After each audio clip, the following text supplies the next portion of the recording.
Hi everybody, Pastor Kelly Dupay here again. So this is part 2 of how to help someone who has experienced a significant crisis. And as we talked about in part 1, maybe somebody's just lost their job, maybe somebody that they love has just died, maybe there's been a horrific accident, and now somebody's in the hospital and they don't know if they're going to pull through. Maybe their spouse has said, I want a divorce, and they're just in an incredible amount of pain and challenge. How do we help that person? What we talked about in the first video is to calmly connect. If you haven't watched that one, go back and check that out before you watch this one. But this is part 2. So I'm going to spell the word C-A-R-E because that's what we're going to do. We're going to care for people. So C stands for calmly connect, which was what was in part 1's video. So this is part 2. So the A stands for assess. You want to assess a couple of things. How is this person doing? And are they in a danger to themselves or to someone else? You also want to assess what do they need at that moment. What do they need at that moment? Did they need advice? And if they do, they're going to ask you for it. What do you think I should do, Pastor Kelly? That's often what happens. Well, I'm trying to not jump into advice until I get invited to share. Because sometimes when people come to me in pain, they don't want advice. I told the story last time of responding and ministering to, these two, this mom and dad whose son had just killed himself. And they didn't want any advice that day. They just wanted me to be there. They wanted me to care. They wanted God's presence, and God's presence showed up through my presence being there with them. And that can happen through you. So listening and validating and empathizing, maybe they don't need a lot of answers, but you want to assess, what is it that they need right now? Do they need advice? Do they need just to be understood and someone to listen to them? But you also want to assess, are they a danger to themselves or to others? So let's talk about being a danger to themselves. And of course, what I mean by this is suicide. How do we respond? Well, first, you need to be listening. Are there any cues? Are there any things? If they mention, you know what, I am just feeling so depressed right now that I don't want to wake up tomorrow. Guess what? That is a clue, I should say, that this person's having suicidal thoughts. Or maybe they just might say, I'm just thinking about ending my life. Okay, well, if that's the case, you need to respond to that. So how do we respond? First thing you need to know is that just because someone has a suicidal thought or is considering it or thinking about it does not mean they are suicidal. So here's how you can tell the difference. First off, you need to ask that person. Ask them directly. I have done this with numerous people. When I hear what they're going through and how upset they are and what they're feeling and, that they're really struggling and, maybe I say, what, are you thinking about killing yourself? Ask it directly. Don't beat around the bush. Don't use, simple phrases like, are you thinking about hurting yourself? No. A lot of people, kind of struggle with that. But you need to ask directly, are you thinking about killing yourself? And if they say, yeah, I've been considering that. Things are so bad, I'm thinking about that. So then, difference, are they suicidal or just having suicide thoughts? Here's what you follow up with. What are you planning to do? Okay, that's the next question. What are you planning to do?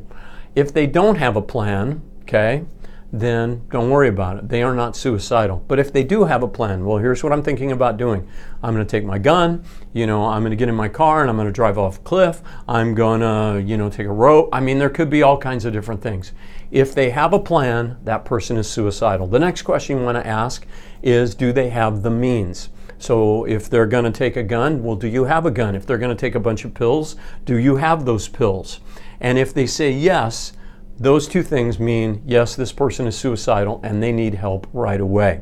So you're assessing as you're empathizing, listening, validating, and then, as there's a calm thing and, they stop talking and you're able to ask some questions, go there with them because you need to find out how serious is this and is this person suicidal.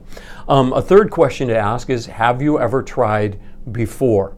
If that person has made a suicide attempt before, they are at high risk. The other thing that you could ask as well is, do you know anybody that has taken their own life? Anyone close to you? Maybe it's a relative, a friend, somebody that they've been in a significant relationship with. That's another significant warning sign that this person could be suicidal. So if they are suicidal, i.e. they have a plan, they have the means for that plan, and maybe they've tried before, or maybe they know somebody that's done it, then here's what you need to do. You need to get that person help immediately. How do you do that? Well, one thing you could do is just simply call 911 and ask that person, you know what? I want to get you some help right away. So I'm going to call 911 and somebody's going to come over here and they're going to be able to help you. Another thing you could do is you could take that person to the nearest emergency room. So, find out where that is. Where's the nearest emergency room? Hospitals, because they are prepared. They'll put that person in for a 72-hour hold. They'll be able to help them and walk with them through this crisis and kind of get them, some further help, because they're going to need some psychological help that's beyond perhaps what you're able to provide. It certainly is beyond what I'm able to provide. So that's what's going on. The other thing you could do is have them call the suicide hotline. The number for that is 1-800-273-TALK, T-A-L-K, 273-TALK. And I heard about a new resource. It is called the Crisis Text Line. So if you have somebody that's more comfortable with texting, maybe they're a millennial and they're not really, I don't want to talk to anybody, but I'm in a lot of pain. Okay, all they have to do is text the word home, H-O-M-E. Text the word home to 741-741. And a trained counselor is going to reply to that text, and then they're going to have a conversation via text, and we'll get them the help that they need, or tell them what to do, or really be there to kind of listen and help process that. So those are the 4 things. You can call 911, and depending on what the help is available there, maybe they'll send an ambulance, maybe they'll send the fire department, maybe they'll send a police officer. But then you'll have somebody there to help you with that person. The other thing, you can take them to the emergency room and get them checked in and get some help. Another thing is have them get on the phone with the suicide prevention hotline, and then they will talk to that person, or then the text line that I mentioned. Okay?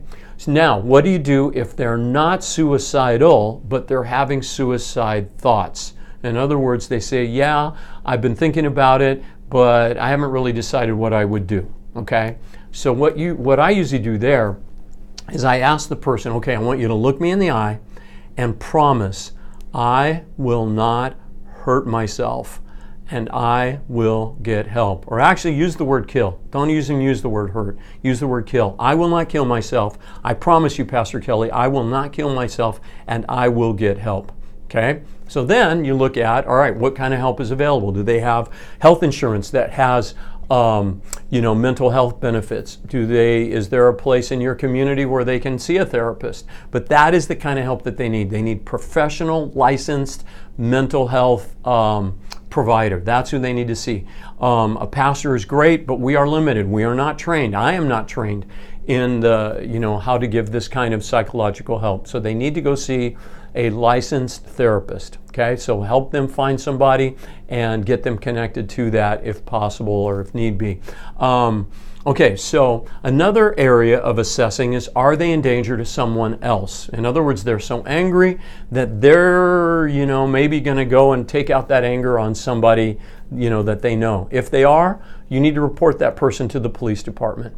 Okay, I know, hey, I'm trying to help, I don't want to turn this person in, but if they're making threats and somebody else is going to get hurt, you need to call the cops and get that person, and have them, at least get it on the radar and talk to them, or get them some help or something like that.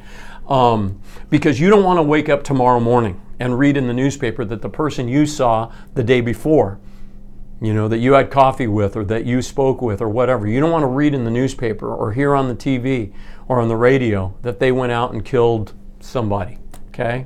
You don't want that to happen. So if they're making threats, you get them help. And the easiest way to do that is just report that person to the police. The other thing that you could encounter is somebody that's in an unsafe situation. They're not a danger to themselves, but they're in danger. What I mean by that is that maybe they could be in a domestic violence situation. So find out where is the local domestic violence shelter. And the key question to ask somebody here is, do you feel safe?